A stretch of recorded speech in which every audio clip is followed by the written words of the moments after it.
기초과정 마지막 시간입니다. 코로나 19, 코로나 19가 19가 걱정이 됩니다. 저도 처음에는 그 코로나 19 작년 농담 삼아서 그냥 코로나에 대해서 그렇게 경각심을 갖고 있지 않았는데 최근 이렇게 흘러가는 추세를 좀 보고 또 걸린 사람들 후유증 뭐 기타 등등 과정을 좀 보니까 건강이 먼저다 라는 생각이 요즘 많이 듭니다. 그래서 여러분도 일단 1차적으로 작년에 제가 한 3, 4월에는 합격이 먼저다 코로나는 나중이다라고 했는데 일단 순서를 바꿔볼게요. 코로나가 1번입니다. 아시죠? 그러니까 일단은 조심하시고요. 가급적 안 걸렸어야 될 것 같아요. 아직까지 제가 코로나를 걸리고 싶어서 걸린 사람이 누가 있겠어요. 그렇죠? 어쩌다 보니까 우연의 일치로 기타 등등 또 재수 없으니까 걸릴 수 있는데 문제는 정확한 건 아니지만 후유증 기타 등등이 좀 나름대로는 아직까지는 결과가 발표되지 않은 것 같아요. 그래서 일단은 코로나가 19 걸리지 않는 게 첫 번째 목표다라는 겁니다. 그래서 지금 이제 추석 때 다음 주는 추석 주간이라 학원을 잠깐 휴강을 하고 추석 지나서 이제 정부 정책에 따라서 학원을 오픈할 수 있고 아니면 기본 과정부터 이제 처음부터 다시 비대면으로 수업을 할 수도 있을 것 같아요. 그래서 경우의 수를 두 가지 다 열어놓고 강의 준비를 좀 하고 있습니다. 추석 지나고 이제 10월 첫 주부터 이제 학원을 개강하는데 지금 상태가 이어진다고 하면 추석이 지나서 또 확산이 되고 기타 등등 이동이 많은 때라 그럼 또 정부 방침에 따라 가지고 학원이 크다 보니까 저희 학원이 또 방문각 학원이 또 이게 스톱이 돼버리면 또 비대면으로 촬영할 수 있을 것 같고 다행히도 약간 완화가 돼가지고 여러분 직접 얼굴 보고 강의하실 수도 있을 것 같아요. 근데 가급적이면 여러분 그래도 여러분 얼굴 몇 주 안 보니까 보고 싶기도 하고 그래서 개강 이제 기본 과정 책은 나와 있습니다. 책은 나와 있으니까 책을 좀 보면서 강의를 하긴 할 텐데 아무쪼록 추석 명절 잘 보내시고요. 명절 때는 이제 온전하게 편하게 쉴 수 있는 유일한 기간 같아요. 이유는 저희가 이제 내년 시험 볼 때까지 이제 명절이 설날 명절 있죠. 설날 명절 있을 텐데 그 명절은 명절 같지 않을 거예요. 이번 추석 명절은 그래도 좀 편안하게 가족과 함께 즐거운 마음으로 좀 보내시고 이제 끝나고 나면 이제 본격적으로 24회 2021년 24회 시험을 대비하실 텐데 당부드리고 싶은 것은 민법 지금 기초 과정 1주, 2주, 3주, 4주 이렇게 총 4, 3, 12, 12강 정도가 지금 올라가 있을 것 같은데 이 과정이 지금 지금 제 말을 한 두 번 정도 좀 듣고 오셨으면 좋겠습니다.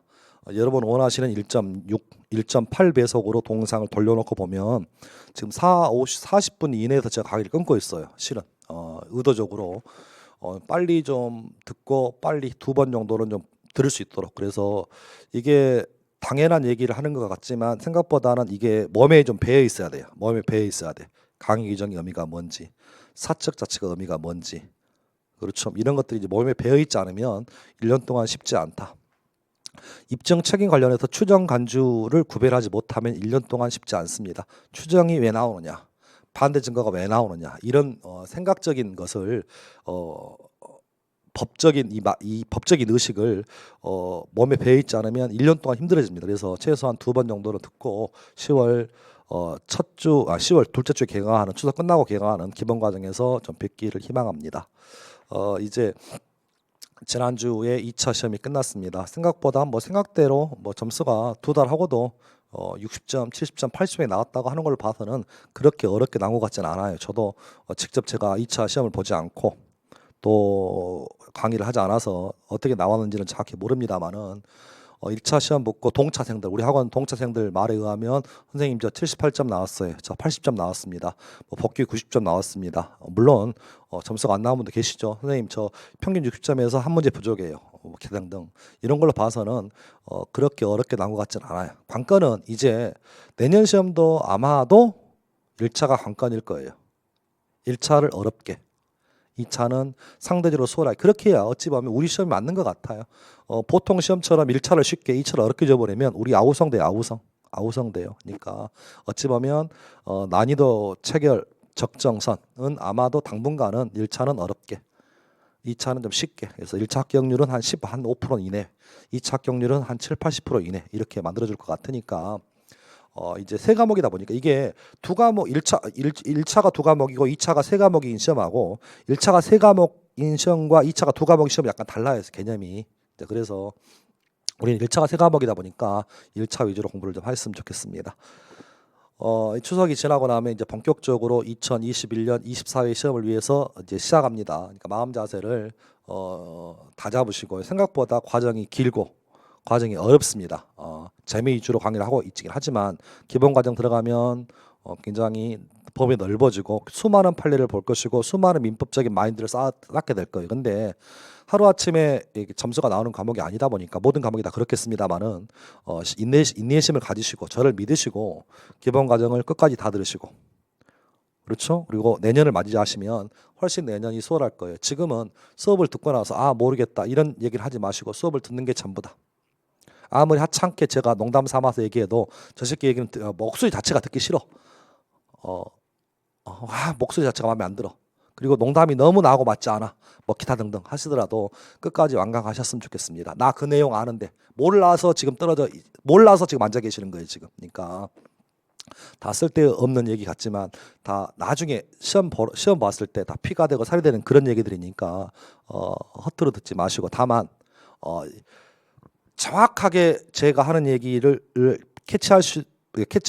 받아들일 수 있는 분도 계시겠지만 못 받아들이는 분도 계실 거예요. 그러면 그런 분들은 전체적으로 다 들으셔야 되죠.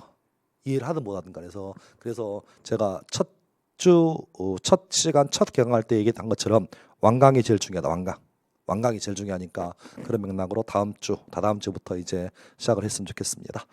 자, 우리 그 마무리를 좀 지을 텐데요.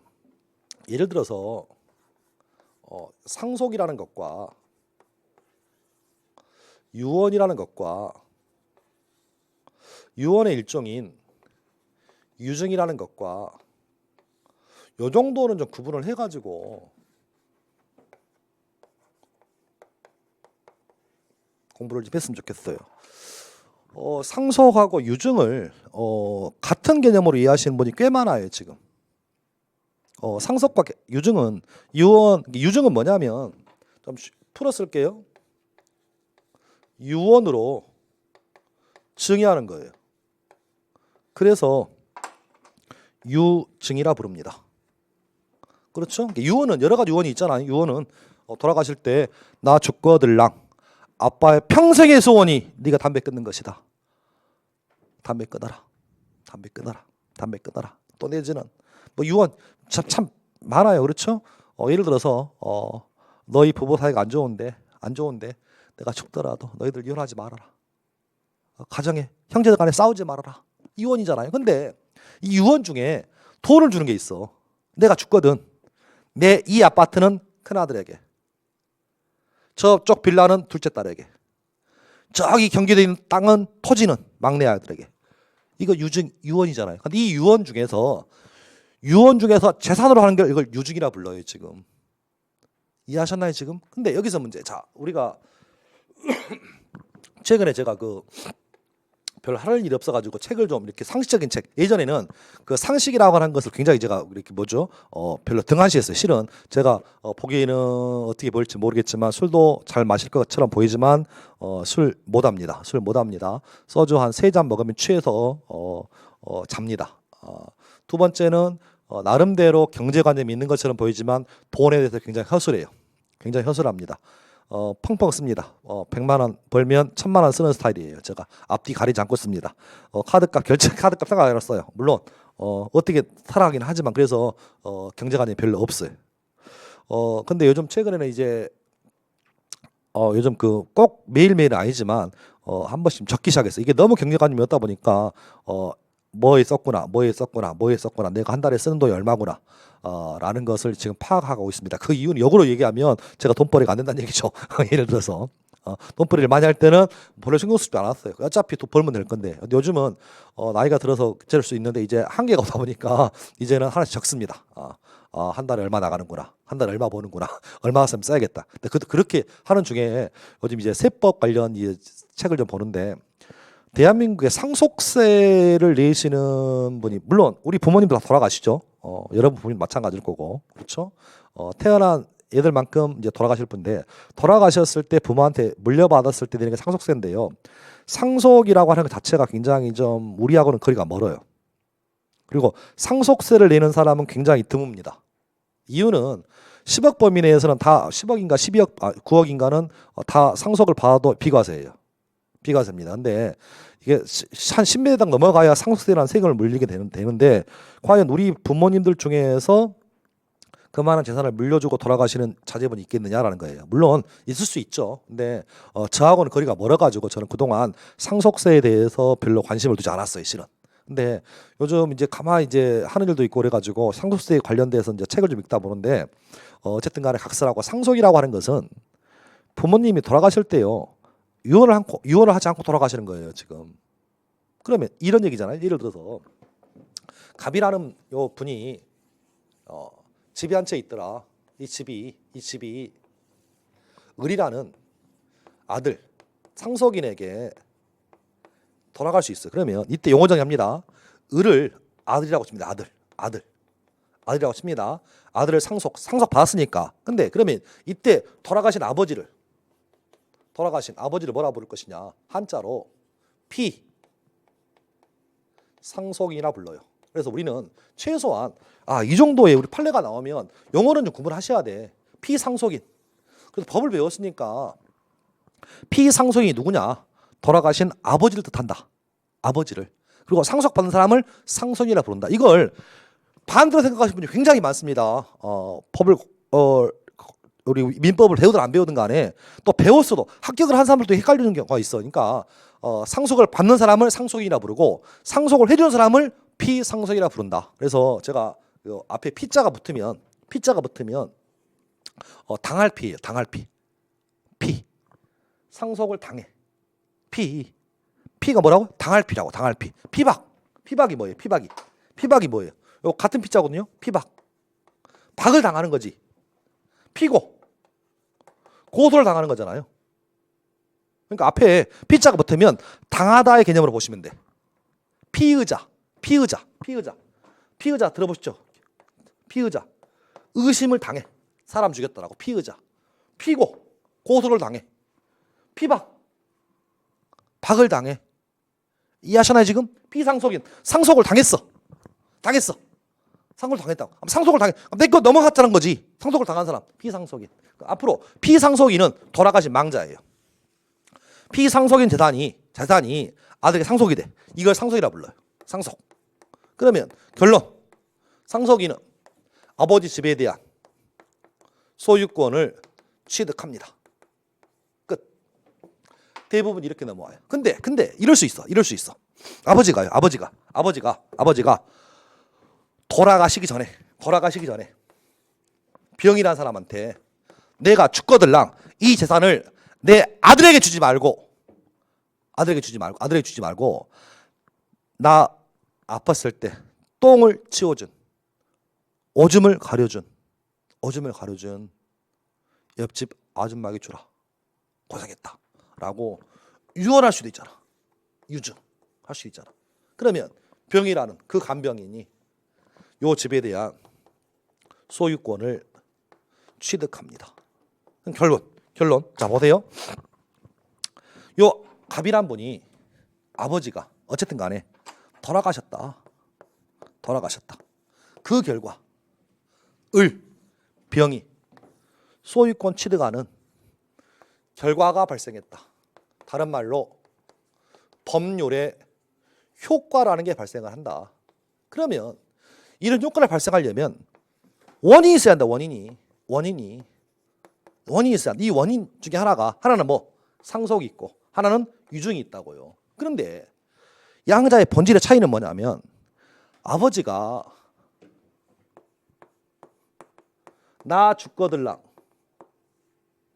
내 새끼한테 이 집을 주겠다라고 의사를 표시하지 않아도 상속이라는 법에 의해서 이 사람 죽었으면 그 사람의 직계 비속이 첫 번째 상속인 됩니다 라는 상속법에 의해서 법률의 규정에 의하여 상속인이 상속을 받아요.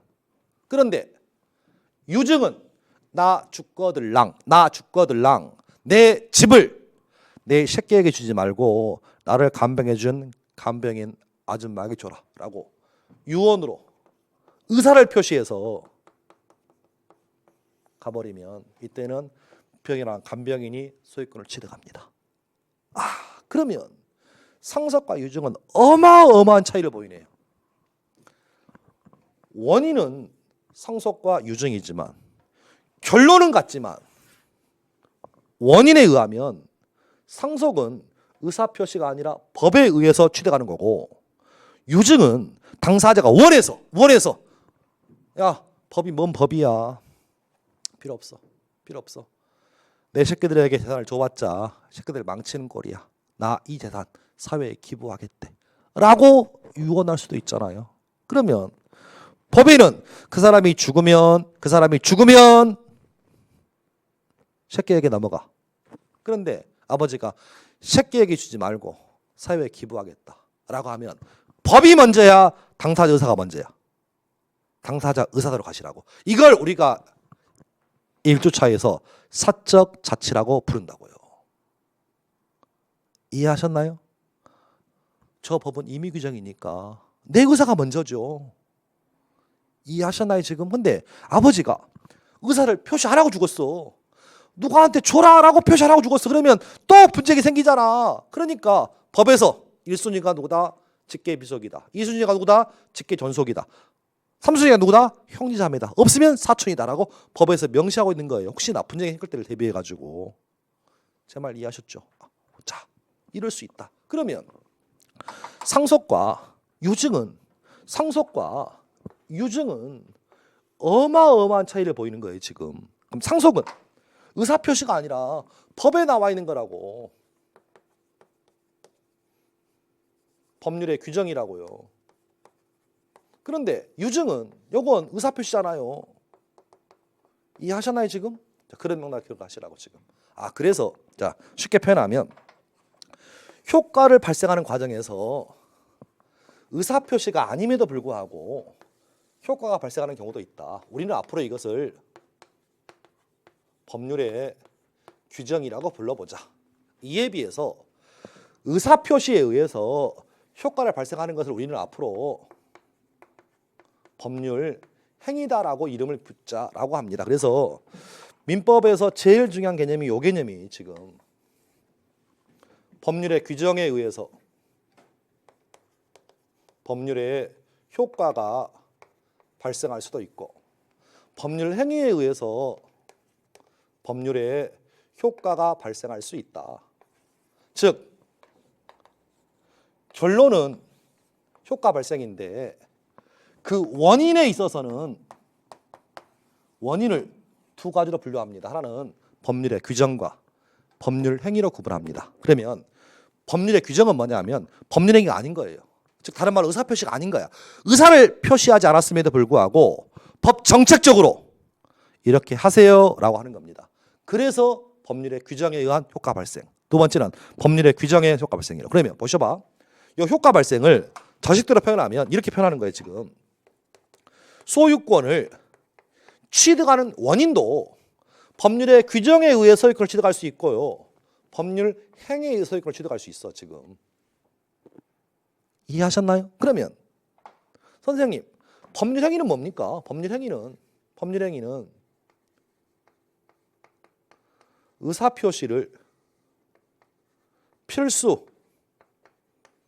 불가결의 요소로 하는 법률의 요건을 법률 행위라고 부른대요. 그러면 법률 행위에는 무조건 의사표시가 있어야 돼. 의사표시가 하나 이상 있어가지고 다른 요건과 합쳐져 버리면 효과를 발생하는 것을 우리는 법률 행위라고 이름을 붙자. 잠깐만. 봐. 민법은 총 몇 편으로 구성되어 있어요? 몇 편? 몇 편? 자, 인강이지만 한번 얘기해 보세요. 몇 편? 예, 5편. 5편. 맞죠? 그 중에 1편의 제목이 민법 총칙이에요. 그렇죠? 2편의 제목이 물권법이에요. 맞죠? 3편의 제목이 채권법이에요. 맞죠? 4편의 제목이 친족법이에요. 들어보셨죠? 5편의 제목이 상속법입니다. 제가 요 설명을 할 때 그러면 물권법, 채권법, 친족법, 상속법을 요걸 민법 각칙이라 불러보자. 민법에는 이렇게 4가지 법 파트가 있다. 물권법 파트가 있고 채권법 파트가 있고 친족법 파트가 있고 상속법 파트가 있다. 그런데 이제 학자들이 고민을 하기 시작합니다. 물권법 파트에는 예를 들어서 소유권을 취득할 수 있습니다. 지상권 취득할 수 있습니다. 전세권 취득할 수 있습니다. 뭐 기타 등등. 채권법 파트에도 채권은 이렇게 취득합니다. 기타 등등. 친족도 어디까지 친족이에요? 상속은 이렇게 받습니다. 라고 무수히 많은 것들이 있을 거예요. 근데 이것들도 물권이든 채권이든 친족이든 상속이든 매매에 의해서, 유언에 의해서, 상속에 의해서, 증여에 의해서 수만 가지 원인에 의해서 결론이 뭐냐면 소유권을 취득할 수 있습니다. 각각의 법에 의하면. 그런데 민법 총칙은 각각의 법의 공통 분모를 모아놨어. 총괄하는 법칙이니까. 근데 총칙하는 요 분야에서 각각의 4가지 법에 소유권을 취득하는 방법이 수십만 가지가 있는 거야 지금. 그러면 저것들을 가만히 분석해 보니까 둘 중에 하나라는 거야. 하나는 의사표시가 포함되어 있어가지고 효과를 발생하는 것도 있고 의사표시가 아님에도 불구하고 효과를 발생하는 경우의 수로 나눌 수 있다는 거야 지금. 제 말 이해하셨나요 지금? 그러니까 각각의 법에 의하면 물권법대로, 채권법은 채권법대로, 친족법은 친족법대로, 상속법은 상속법대로 권리를 취득하는 방법이 수십 가지, 수만 가지가 있다는 거예요 지금. 그러면 그것들을 가만히 분석해 보니까 둘 중에 하나라는 거야. 하나는 최소한의 하나 이상의 의사표시가 있어가지고 효과가 발생하는 경우도 있고 의사표시가 아님에도 불구하고 효과가 발생하는 경우도 있다는 거야. 잠깐만. 우리 그 친족법에 의하면 자식이 출생했습니다. 자식이 출생하면 아버지는요 친권이라는 권리를 취득합니다. 그러면 친권이라는 권리를 취득하는 과정에서 의사표시가 있느냐? 아니라는 거야. 아버지가 원튼 원치 않든 너는 네 새끼 나왔으면 네 새끼에 대한 의무 성격에 강한 친권이라는 권리를 취득한다는 거야 지금. 아닌 얘기로 친권을 내가 원해서 취득하고 원치 않아서 더 버릴 수 있다면 사회 개판돼요. 그 요즘 진짜 엊그저께 그 편의점 애들 나와가지고 그 가스 사고 나가서 화재 발생한 걔들 물론 사연은 있겠죠. 그 아마 사연은 있겠지. 엄마도 사연은 있겠지. 뭐라 함부로 욕을 할 수 없는데 객관적으로 봤을 때 그건 엄마가 아니죠. 물론 엄마 입장도 나름대로 합리성이 있을 거예요. 나름대로 할 말이 있을 거야. 그래도 그런 경우에 엄마한테 너 네 새끼 키울 권리 친권을 가질 거냐 말 거냐 했을 때 저 안 갖겠습니다. 그러니까 이 친권이라는 권리는 갖고 싶어서 갖고 안 갖고 싶어서 안 그런 권리가 아니라고요. 법에서 명시해 놨어. 너 무조건 네 새끼 나오면 키워라. 그게 부양 의무다. 그러면 제가 제 새끼에 대한 친권을 갖는 것은 제가 의사를 표시한 게 아니야 지금. 법에서 명시하고 있는 거라고요. 이해하셨나요 지금? 자, 이에 비해서 양자를 대요. 양자 자식이에요? 자식이야? 그러면 이때는 물어봐야지. 내가 키울 건지 말까? 내가 원해서 키운 거잖아. 이해하셨나요 지금? 그래서 의사표시라고 하는 것은 내가 그렇게 하겠다라고 원했던 거야. 그러면 우리가 권리를 취득하는 과정에서, 권리가 발생하는 과정에서, 권리가 변동되는 과정에서 내가 원해서 의사를 표시해서 효과가 발생하는 경우도 있지만 내가 원튼 원치 않든 일정한 효과를 부여하는 경우도 있다고요. 그래서 내가 원튼 원치 않든 법에서 일정한 효과를 부여해버리면 그것을 우리가 다섯 글자로 법률의 규정이라고 부를 것이고, 이에 비하여 최소한의 하나 이상의 의사표시가 있는 상태에서 내가 원해서, 내가 원하니까 법에서 조력자의 기분으로 도와주는 것을 우리는 앞으로 네 글자로 법률행위라고 부를 거라고. 그래서 민법 총칙에서만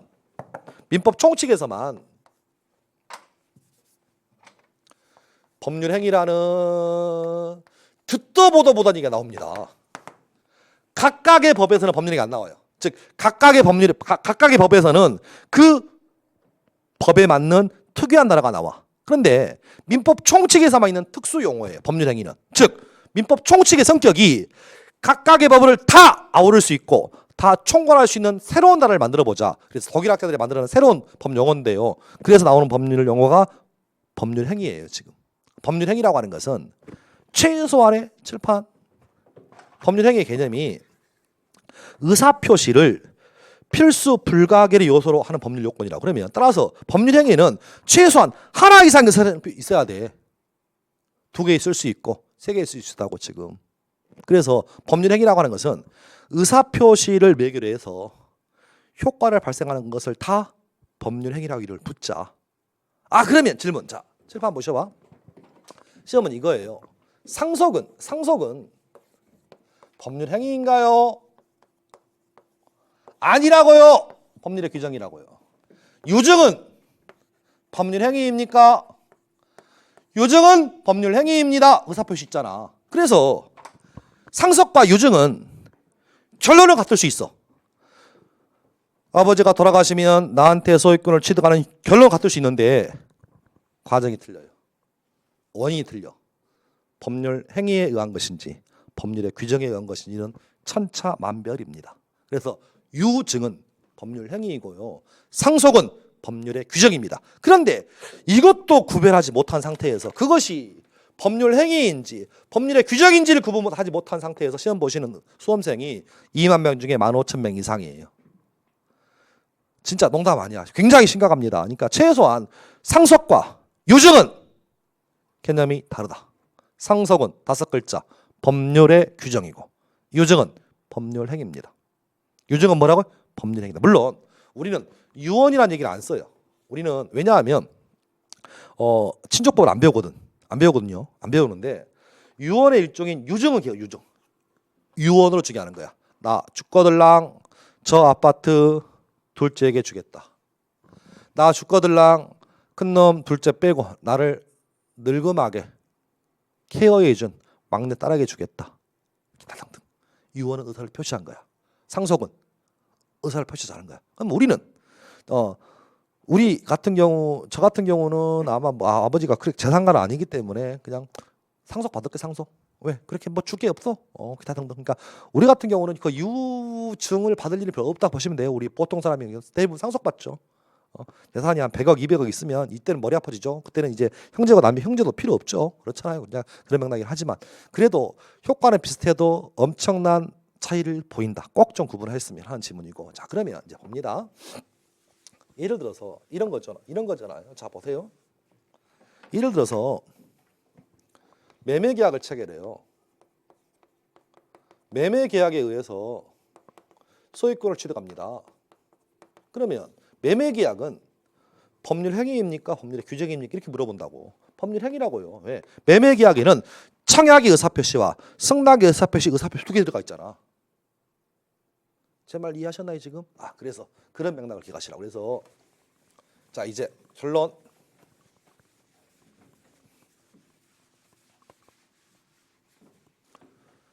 지금 요 관계를 지금 3교시 마지막 시간을 좀 정리해 두셔야 민법 총칙이 쉬워집니다. 자 2교시 때 했던 얘기.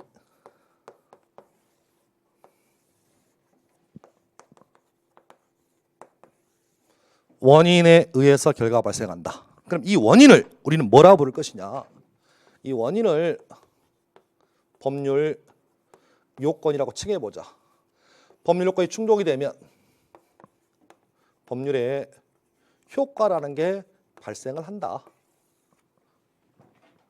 자, 하얀색 원인에 의한 결과 네 글자로 인과관계. 그렇죠?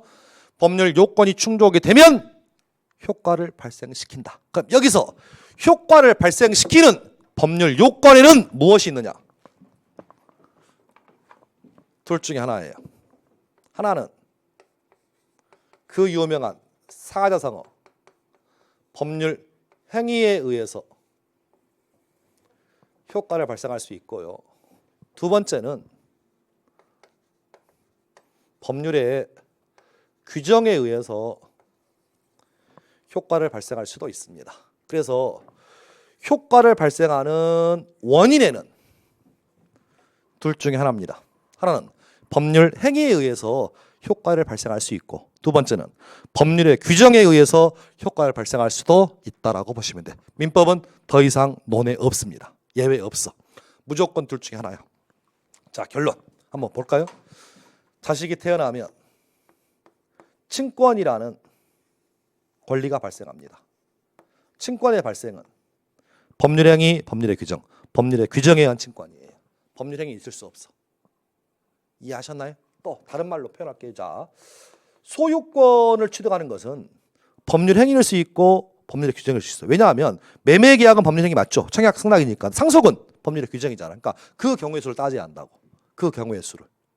이해하셨나요? 또 내지는 우리가 차후에 배울 거예요. 유치권이라는 권리는요. 유치권이라는 권리는 요 권리는 법률의 규정이에요. 법률 행위 없어. 그러니까 그래서 우리가 항상 두 가지를 구분해야 돼. 하나는 법률 행위에 의해서 권리가 발생한 건지 법률의 규정에 의해서 발생한 건지 구분하시라고 지금. 이해하셨나요? 지금 또 법률 행위에 의해서 권리가 소멸할 수도 있어요. 자, 보셔봐. 예를 들어서 자, 갑돌이가 가지고 있는 논이에요. 논. 토지죠. 토지인데 요렇게 뚝 여기는 바다. 그런데 뚝이 터집니다. 뚝이 터져가지고 이게 잠겼어요. 잠겨. 물이 빠져도 지금 잠겨 있네. 지금 뚝이 터져가지고 이걸 민법적으로 포락이라 불러요. 포락. 토지가 바닷물에 잠기는 현상을 포락이라고. 포락이 돼버리면 이 갑이란 사람이 가지고 있는 소유권, 문제는 토지가 없잖아. 지금 소유권도 없죠. 갑은 포락이 되어서 갑은 소유권을 상실합니다. 상실하는 효과가 발생했잖아. 그럼 포락은 뭐냐? 법률 행위냐 법률의 규정이냐? 자, 내가 원해서 되는 것 같아? 아니야. 예를 들어서 그런 거잖아요. 만일에 갑이 뭐라 하냐면 잠깐만요. 지금은 잠겨 있지만 30년 뒤에는 다시 육지로 나올 것 같아요. 그때까지 소유권 인정해 주세요. 말 되겠냐고. 따라서 갑이 원튼 원치 않든 일정한 사실, 상시 바닷물이 흐르고 쉽게 복구가 안 된다. 무조건 네 소유권 없애겠다. 포락이에요. 이건 법률의 규정입니다. 즉 원튼 원치 않든 필요 없다고. 이해하셨나요? 그럼 제가 계속 법률 행위라고 하는 것은 최소한의 의사표시가 들어가야 한다. 그래서 내가 뭔가를 원했기 때문에 효과가 발생하는 거라고. 사책자 치니까 네가 원하는 대로 해주겠다는 거야. 네가 원하는 대로 해주겠다. 근데 법률의 규정은 네가 원든 원치 않든 그대로 효과를 부여하겠다는 게 법률의 규정입니다. 이해하셨나요? 지금 얘기 끝. 그래서 법률 행위란 개념이 그런 맥락이다. 그래서 우리는 법률 행위만 배울 거예요. 법률 행위만. 그래서 이런 법률 행위를 분류해봤더니 우리 기본서 가서 기본서 봅니다. 기본서 보니까 264페이지 보면 264페이지 그 중간 2번에 법률 행위가 너무 다양해요. 너무 다양해. 그래서 법률 행위가 한 개의 의사표시에 의해서 법률의 효과를 발생을 했다면 우리는 그것을 네 글자로 사자성어로 단독행위라고 이름을 짓자. 두 번째, 법률 행위 중에서 두 개 또는 두 개 이상의 의사표시에 의해서 효과를 발생하면 그것을 우리는 계약이라고 이름을 붙자. 다른 말로 청약 승낙. 자, 세 번째. 역시 두 개 또는 두 개 이상의 의사표시에 의해서 효과를 발생하면 우리는 그것을 법률행위 중에서 합동행위라는 이름을 붙이자. 그래서 자, 질문. 단독행위 뜻이 뭐라고요? 뜻이 뭐라고? 몇 개? 하나의 의사표시에 의해서 효과 발생. 계약이 뭐라고요? 두 개 또는 두 개 이상의 의사표시에 의해서 효과 발생. 계약. 합동행위 뭐라고요? 두 개 또는 두 개 이상의 의사표시에 의해서 효과 발생. 아, 그러면 단독행위든 계약이든 합동행위든 공통점. 아하, 그렇군요. 무엇인가요? 예. 최소한의 의사표시는 있네. 의사표시에 의해서 원해서 효과가 발생하면 어찌됐든 간에 요 세 가지를 우리는 앞으로 법률 행위라고 이름을 짓자. 그래서 법률 행위에는 단독 행위가 있고 계약이 있고 합동 행위 있다고. 우리 시험에 단골 메뉴 단독 행위입니까? 계약입니까? 요 구분하면 잘 나와요. 단독 행위입니까? 계약입니까? 구분하는 문제가 워낙 잘 나온다. 그래서 법률 행위라고 하는 것은 최소한의 하나 이상의 의사표시를 원인으로 해서 내가 원하는 효과가 발생하면 그것을 총칭해서 토탈해서 단 하나 법률 행위라고 이름을 붙이자. 그 법률 행위에 세부 상황을 가다 보니까 하나의 의사표시 가지고 효과가 발생하면 그것을 우리가 네 글자로 단독 행위라고 이름을 붙이고, 청약과 승낙의 의사표시라고 하는 두 개 또는 두 개 이상의 의사표시에 의해서 효과가 발생하면 이것을 계약 이름을 붙이고, 두 개 또는 두 개 이상의 의사표시 효과가 발생하면 이것을 합동행위의 이름을 붙이자. 선생님, 그러면 계약과 합동행위는 비슷한데요? 예, 비슷할 수는 뭐 있는데 약간 달라요. 여기서 계약의 의사표시는 서로 의사표시가 대립이라는 대립. 뭔 얘기냐면 청약과 승낙은 서로 대립이잖아요. 한쪽은 싸게, 한쪽은 비싸게. 서로 상충해요. 대부분 의사표시가. 근데 합동행 의사표시는 요건 대립적 의사표시가 아니에요. 요건 같은 방향, 동향적 의사표시예요. 그러니까 쉽게 표현하면 이런 얘기입니다. 계약은 서로 마주보는 관계야. 쌍방간에. 근데 합동행위는 한 방을 같이 봐요. 뜻을 같이 해. 전당 대회입니다. 쉽게 표현하면 법인을 만들어. 법인을. 그래서 여러 사람들이 하나의 목표를 가지고 가는 거야 지금. 방향이 같다. 방향이. 대립각이 별로 없어요. 물론 세부 상황 대립각이 있을 수 있겠지. 근데 어찌됐든 간에 서로 합동적으로 하나의 목표를 세운다. 그래서 합동행위야. 그러니까 계약은 의사표시가 두 개 또는 두 개 이상일 수 있어. 왜냐하면 보셔봐. 이런 수 있잖아요. 자, 땅을 하나 가지고 있는 갑인데 이 땅을 A, B가 산대. 둘이 공유로. 그러면 계약자 몇 사람이면 세 사람이잖아. 그럼 의사표시가 세 개 필요하지. 근데 의사표시가 서로 마주보고 대립적이지만 합동행위는 목표를 하나로 놓고 법인을 만드는 거예요. 법인을. 이렇게 만듭시다. 그러면 물론 들어가서는 막 지지고 볶고 하겠지만 일단은 우리 어느 정당을 만든다는 목표는 똑같잖아요. 지금. 제 말 이해하셨죠? 그러니까 계약은 서로 의사표시가 서로 상충합니다. 대립. 근데 합동행위는 두 사람 이상, 쉽게 표현합니다. 사단법인 같은 경우는 최소한 두 사람 이상 설립해야 돼. 그래서 두 개 이상이야. 네 사람 될 수 있고 다섯 사람 될 수 있고 그런 맥락에서 정리하시면 되겠고 해서 자, 개념이 굉장히 중요합니다. 그래서 단독행위 뜻. 최소한 이건 정리하셔야 돼. 단독행위는 하나의 의사표시에 의해서 효과를 발생하는 것을 우리는 앞으로 단독행위라고 부른다. 계약이라고 하는 것은 두 개 또는 두 개 이상의 의사표시에 의해서 효과를 발생한다. 합동행위는 두 개 또는 두 개 이상의 의사표시에 의해서 효과를 발생시킨다. 그래서 우리는 단독행위, 계약, 합동행위를 단 하나로 법률 행위라 이름을 붙인다. 이해하셨나요 지금? 선생님, 듣다 보니까 좀 헷갈리는데 하나의 의사표시에 의해서 효과가 발생하면 요거 형성권 아닌가요? 야, 예리한데? 형성권은 일방적 의사표시예요. 아니, 일방적 의사표시든 하나든 내용이 똑같잖아. 예, 맞아요. 근데 형성권은 권리를 부여할 쓰는 거야. 권리. 단독행위는 법률행위 분류 방법이야. 제 말 이해하셨나요 지금? 그래서 이게 약간 달라요. 물론 내용은 비슷해. 일방적 의사표시에 의해서 효과 발생. 하나의 의사표시에 의해서 효과 발생. 내용은 비슷한데 분류 방법이 틀려. 분류 방법이. 형사권은 권위니까 권리를 인재, 신사, 지청, 형, 항처럼 권리를 분류할 수 있는 방법이고 단독행위는 권리 분류 방법이 아니라 법률행위 분류 방법이에요. 지금 그런 맥락에서 정리하시면 좋겠습니다. 그래서 그런 맥락이 264페이지, 265페이지 나와 있습니다. 이렇게까지 하겠습니다. 나머지는 됐습니다. 그래서 일단은 기초과정이긴 합니다만은 여기까지만 좀 정리하시면 될 것 같고, 자 다시 이번 시간 마지막 얘기는 요 관계만 좀 정리할게요. 법률 행위 또는 법률의 규정에 의해서 결론이 발생한다. 그래서 효과를 발생하는 민법적인 두 가지 원인은 둘 중에 하나다. 무조건 둘 중에 하나야.